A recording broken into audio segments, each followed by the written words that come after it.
我記得嗰晚啱啱過12點，病人出奇咁少，大大急症室入邊加上光管嗰種慘白嘅燈光，就令人覺得好唔自在。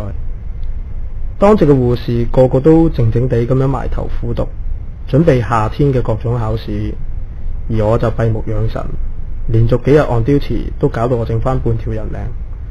唔知係咪鬼節意外事故就一定特別多嘅呢？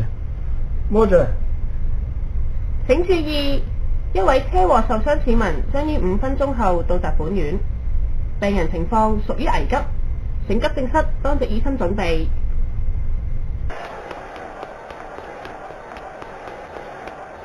阿 Sir， 情況係點㗎？佢揸電單車嗰陣，俾對面線嘅貨車撞到，佢係撞到飛開幾十尺，成條路都係血啊！大樹司機就逃去無蹤，真係可惡啊！哎唷，真係陰公啊！個樣撞到咁樣啊！難聽啲講句啊，你阿媽都唔認得佢啦！傷者嘅呼吸同埋脈搏都好弱啊，高啦，我哋要快啲做手術啦！唉，知道啦。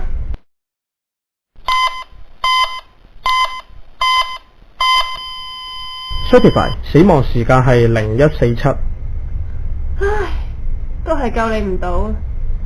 唉，我哋都盡咗力噶啦，唔好咁難過啦。Dr. Wong，你唞陣啦，等我哋跟埋啲手尾得噶啦。辛苦晒你啦，Dr. Wong。你係邊個嚟噶？點解知道我姓黃嘅？我咪你個病人咯，你唔記得啦？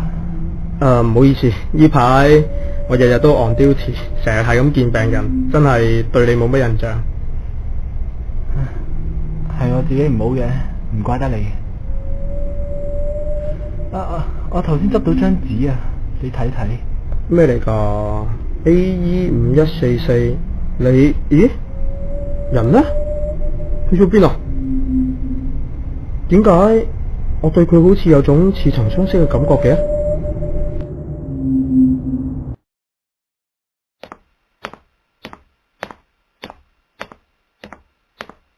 唉 ，Dr. Wong，你翻嚟啱啦，我啱啱整好晒啲嘢噶啦，你做一對咯噃。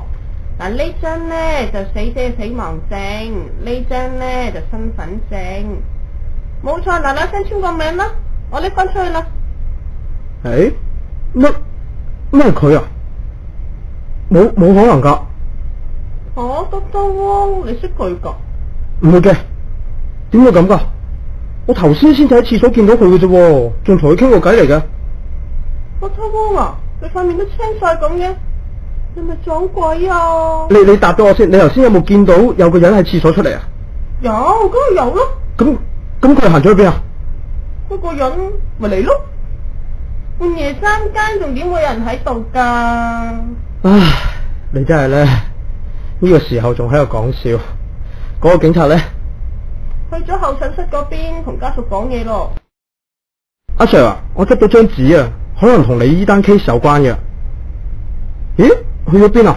唔通跌咗？你慢慢揾下，可能真係跌咗喎。不過唔緊要，我記得上面寫住嘅係 AE5144。吓？AE5144？我估應該係個車牌號碼嚟嘅，邊個俾你噶？唉，我都唔知點講啦。講出嚟你都唔會信嘅啦。哦，明白嘅，單 case 我哋會查噶啦。我哋做警察嘅成日都會遇到呢啲事噶啦，尤其呢段日子係咁噶啦。慣咗唔會驚，佢都係想你幫下佢啫，幫得到咪幫咯。